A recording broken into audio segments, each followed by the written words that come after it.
O meu interesse pelo Mosteiro de São Bento vem de muitos anos, por causa exatamente da Ponta do Maitá,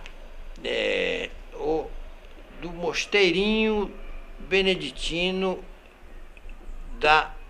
Nossa Senhora do Monserrat, daquela igrejinha que tem lá na Ponta do Maitá. Eu costumava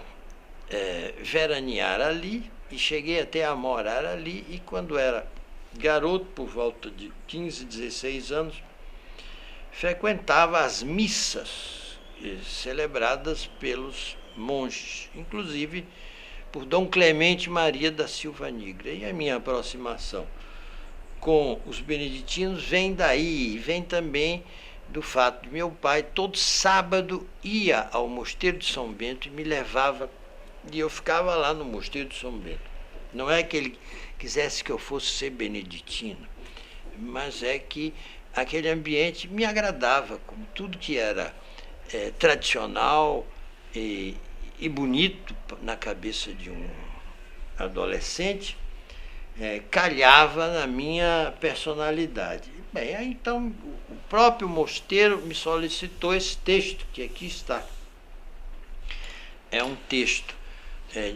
publicado em um livro coletivo, né? Um livro que tem vários autores também, coordenado por um monge beneditino, Dom Gregório Paixão, que hoje é bispo de Teresópolis. Este cidadão, esse livro é de 2011, me convidou para escrever um texto neste livro, que é, como já disse, de mão vária. 3 ou 4 escreveram aqui neste livro. E tem um texto meu que é exatamente um texto sobre a chegada aqui dos beneditinos, e para isto eu tive que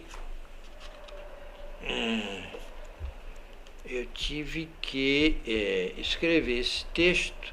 que fecha, não fecha o livro, deixe-me ver o que fecha o livro, é uma breve notícia sobre os monges bentos na Bahia do Novo Mundo. Eles vêm para cá e aqui se instalam em 1582. Eles se instalam porque foi doado aos monges beneditinos aquele espaço que ali está, que compreendia as terras todas que eram de Catarina, Paraguaçu, terras que iam de São Bento até os confins da praia, né, do espaço hoje urbano desta cidade, tanto que hoje qualquer transação que se faça nessas terras que pertencem ao Mosteiro de São Bento, o mosteiro recebe um percentual por cada apartamento de cada edifício construído. Veja bem, não, eles ficaram reduzidos ao espaço urbano. Depois a legislação foi fazendo com que este terreno deles fosse minguando, né? Eles hoje têm a Graça, a Vitória, já perderam a Pituba, mas têm ainda condições de sobrevivência com o pagamento deste laudêmio. Mas aí então os monges construíram aí o seu mosteiro. Havia lá uma igreja que era a igreja de São Sebastião. E esta igreja é o fundamento da ordem que se instala aqui, e lá eles constroem o mosteiro, que vai também passando por modificações século a século. E tanto que, se você faz uma visita ao Mosteiro de São Bento, lá estão pedaços mais antigos e pedaços mais recentes, do século XVII ao século XIX. Estão lá edificações do século XIX e até mesmo do século XX, porque o Mosteiro de São Bento tem muito espaço ali, não tem mais. E em 2 séculos, praticamente, eles se assentaram definitivamente, no século XVII e XVIII, e ainda estão aí, né, com aquela fabulosa construção que é o Mosteiro de São Bento, que pretendia fazer parte da destruição do Seabra, e só não foi porque um grande abade chamado Dom Majolo de Caini deu de testa contra Arlindo Fragoso e Seabra, e o mosteiro foi poupado, porque a intenção era derrubar o mosteiro, sair derrubando tudo, derrubando inclusive a antiga Faculdade de Medicina, e descendo o Pelourinho até encontrar a ladeira de Água Brusca. Acrescentar e destacar 2 tópicos sobre o Mosteiro de São Bento. Eles aqui, chegando, instalam-se na sociedade baiana de então, a partir de 1582, recebem essas doações de terras que pertenceram a Gabriel Soares de Souza, a Garcia Dávila, e por isso esta extensão territorial que eles, de um certo modo, detêm durante muitos e muitos anos, que hoje está realmente reduzida à parte urbana da cidade do Salvador. As terras de Garcia Dávila adentravam ao sertão e ao mar também, porque o grande castelo da Torre de Garcia Dávila está lá na Praia do Forte. Gabriel Soares era proprietário rural de muitas terras no sertão baiano, porque ele foi um homem que adentrou o Rio São Francisco em busca de minérios, de ouro, e localizou, de um certo modo, não chegou a explorar, mas identificou a localização de minas auríferas. E também o outro aspecto que tem que se destacar sobre o Mosteiro de São Bento é o lugar que aquela casa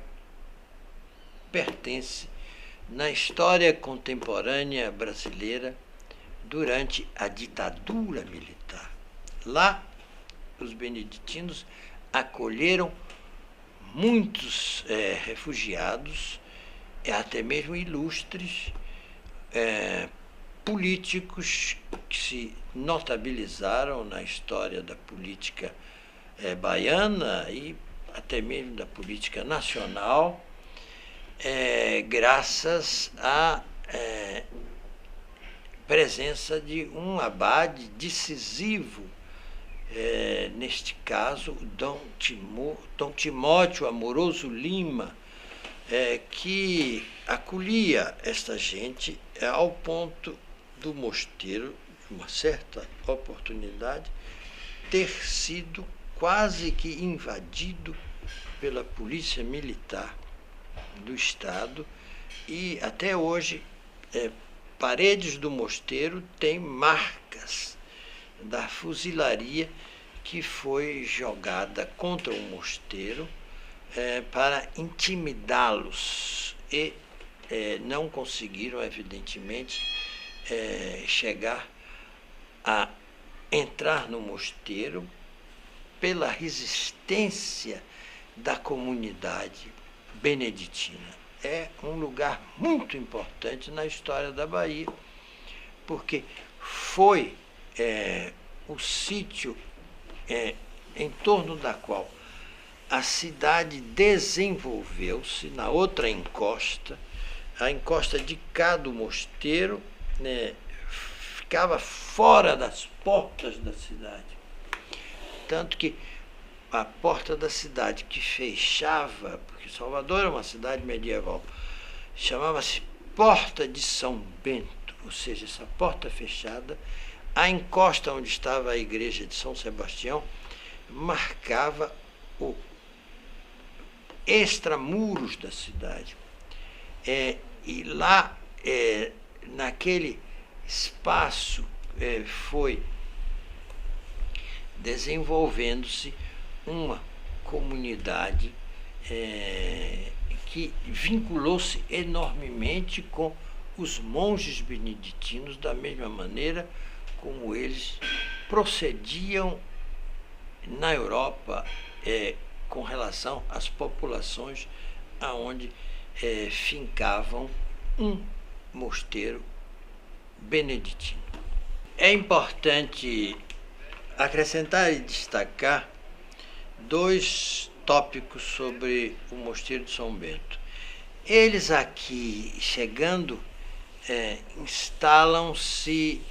na sociedade baiana de então, a partir de 1582, recebem essas doações de terras que pertenceram a Gabriel Soares de Souza, a Garcia Dávila, e por isso esta extensão territorial que eles, de um certo modo, detêm durante muitos e muitos anos, que hoje está realmente reduzida à parte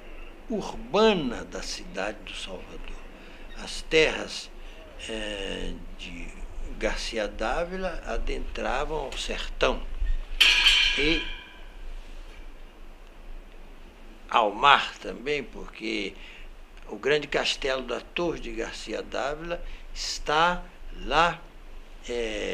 na Praia do Forte.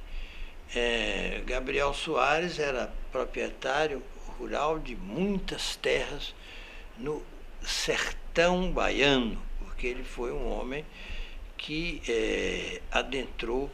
o Rio São Francisco em busca de minérios, de ouro, e localizou, de um certo modo, não chegou a explorar, mas identificou a localização de minas auríferas. E também o outro aspecto que tem que se destacar sobre o Mosteiro de São Bento é o lugar que aquela casa pertence na história contemporânea brasileira durante a ditadura militar. Lá, os beneditinos acolheram muitos refugiados, até mesmo ilustres, políticos que se notabilizaram na história da política baiana e até mesmo da política nacional, graças à presença de um abade decisivo, neste caso, o Dom Timóteo Amoroso Lima, que acolhia esta gente ao ponto do mosteiro, de uma certa oportunidade, ter sido quase que invadido pela polícia militar do Estado, e até hoje paredes do mosteiro têm marcas da fuzilaria que foi jogada contra o mosteiro para intimidá-los e não conseguiram, evidentemente, chegar a entrar no mosteiro pela resistência da comunidade beneditina. É um lugar muito importante na história da Bahia, porque foi o sítio em torno da qual a cidade desenvolveu-se na outra encosta, a encosta de cá do mosteiro, né, ficava fora das portas da cidade. Tanto que a porta da cidade que fechava, porque Salvador era uma cidade medieval, chamava-se Porta de São Bento, ou seja, essa porta fechada, a encosta onde estava a igreja de São Sebastião, marcava o extramuros da cidade. E lá, naquele espaço, foi desenvolvendo-se uma comunidade que vinculou-se enormemente com os monges beneditinos, da mesma maneira como eles procediam na Europa com relação às populações aonde fincavam um mosteiro beneditino.